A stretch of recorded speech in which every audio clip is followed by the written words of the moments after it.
Mehndi circus படத்தின் மூலம் நடிகராக அறிமுகமான மாதம்பட்டி ரங்கராஜ் அந்த படத்தை தொடர்ந்து கேசினோ, மிஸ் மேகி, பெண் குயின் போன்ற படங்களில் நடித்துள்ளார். குக் வித் கோமாளி நிகழ்ச்சியில் நடுவராக இருக்கும் இவருக்கு ஏற்கனவே திருமணமாகி 2 குழந்தைகள் இருக்கும் நிலையில் ஆடை வடிவமைப்பாளர் ஜாய் கிறிசல்டாவை இரண்டாவதாக திருமணம் செய்து கொண்ட புகைப்படத்தை ஜாய் கிறிசல்டா வெளியிட்டு கர்ப்பமாக இருப்பதாகவும் பதிவிட்டிருந்தார். முதல் மனைவி ஸ்ருதியை விவாகரத்து செய்யாத நிலையில் இரண்டாவதாக எப்படி திருமணம் செய்து கொள்ள முடியும் என பல விவாதங்கள் எழுந்த நிலையில் மாதம்பட்டி ரங்கராஜ் தன்னை கர்ப்பமாக்கி ஏமாற்றி விட்டதாக ஜாய் கிறிசல்டா போலீசில் புகார் அளித்துள்ளார்.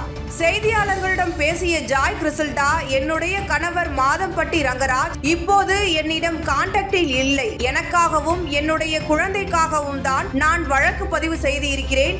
என்னை அவர் ஏமாற்றி விட்டார். என்னுடைய குழந்தைக்கு அவர்தான் அப்பா.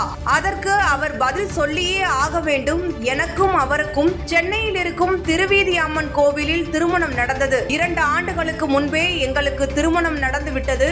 நானும் அவரும் ஒரே அபார்ட்மெண்டில் ஒன்றாக வாழ்ந்து கொண்டிருக்கிறோம். அது அனைவருக்கும் தெரியும். அவர் தன்னுடைய முதல் மனைவியுடன் சர்ஜிக்கல் செப்பரேஷனில் இருப்பதாக என்னிடம் கூறினார். அவர் சொன்னதை நம்பித்தான் நான் திருமணம் செய்தேன். கடந்த 1.5 மாதங்களாக அவரை தொடர்பு கொள்ள முடியவில்லை.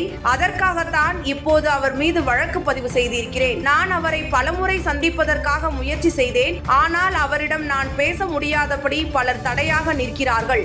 நான் இப்போது புகார் கொடுத்ததற்கு ஒரே ஒரு காரணம், நான் அவருடன் சேர்ந்து வாழ வேண்டும். அவர் என்னுடைய குழந்தைக்கு அப்பா. இத்தனை நாட்களாக திருமணமான புகைப்படத்தை நான் பதிவிடாமல் இருந்ததற்கு காரணம், அவருக்கு என்று ஒரு குடும்பம் இருக்கிறது. அவருடைய அம்மா, அப்பா என்னிடம் ரெக்வெஸ்டாக கேட்டுக்கொண்டதால் அந்த புகைப்படத்தை நான் பதிவிடவில்லை. நாங்கள் இருவரும் அமைதியான வாழ்க்கை தான் வாழ்ந்து கொண்டிருந்தோம். ஆனால் இப்போது ஒரு சில உண்மைகள் தெரிய வந்ததால் பிரச்சனை ஏற்பட்டு இருக்கிறது. இப்போதும் கூட நான் இந்த குழந்தைக்காகத்தான் புகார் கொடுத்திருக்கிறேன். ஒரு வாரத்திற்கு முன்பு அவரை நான் சந்தித்து பேச சென்றேன். அப்போது என்னிடம் பேச விருப்பமில்லை என்று தாக்கினார். இதற்கு முன்பும் கருவை கலைக்க சொல்லி தாக்கினார். நான் கொடுத்திருக்கும் புகார் தொடர்பாக விசாரணை நடைபெறட்டும். அதன் பிறகு மீடியாவை தனியாக சந்தித்து நீங்கள் கேட்கும் அனைத்து கேள்விகளுக்கும் நான் பதில் சொல்கிறேன். இப்பொழுது என்னுடைய ஒரே ஒரு கோரிக்கை, இந்த வயிற்றில் இருக்கும் குழந்தைக்கு அவர்தான் அப்பா. மாதம்பட்டி ரங்கராஜ் தான் என்னுடைய கணவர் என ஜாய் கிறிசல்டா கூறினார். 2026 எலெக்ஷன்ல யார் வந்தால் நல்லா இருக்கும்னு நினைக்கிறீங்க? யார் வருவாங்கன்னு நினைக்கிறீங்க? நான் விஜய்க்கு தான் போடுற மாதிரி பிளானில் இருக்கேன்.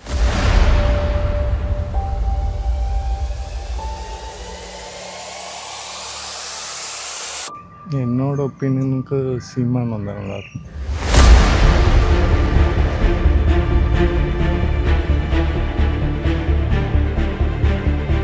என்டிகேவா டிவிக்கா? நான் டிவிக்கே தான் போடுறேன். இன்னும் நம்ம கிராமத்து சைடு அந்த சைடெலாம் பார்த்தோன்னா இந்த மற்ற கட்சிகள், அதாவது சீமானு, விஜய், இந்த கட்சிகள் இன்னும் தெரியல அவங்களுக்கு. இன்னும் அந்த உதயசூரியன், ரெட்டலை அப்படின்னு மட்டும்தான் இருக்குது. ஸோ அப்படி இருக்கிறப்போ அவங்க வந்து உதயசூரியனுக்கு தான் மேக்ஸிமம் ஓட்டு போட சான்சஸ் இருக்குது. லாஸ்ட் டைம் எப்போ யாருக்கு மேடம் சப்போர்ட் பண்ணிக்கிறீங்க? நான் வந்து டிஎம்கே. இப்போ என்னை பொறுத்த வரைக்கும் பார்த்தீங்கன்னா ஒரு மாற்றம் இருக்கணும். இந்த ஸ்டாலின் அவர்கள் வந்து விஜய் அங்கிள்னு வந்து இந்த மேடையில் பேசியிருக்காரு. அதை பற்றி என்ன நினைக்கிறீங்க? Stalin uncle, what uncle is very wrong uncle. அவர் கொஞ்சம் ரெஸ்பெக்ட் கொடுத்து பேசியிருக்கலாம். பட் அது அவரோட பாயிண்ட் ஆஃப் வியூவில் அவர் பேசியிருக்கார் விஜய்.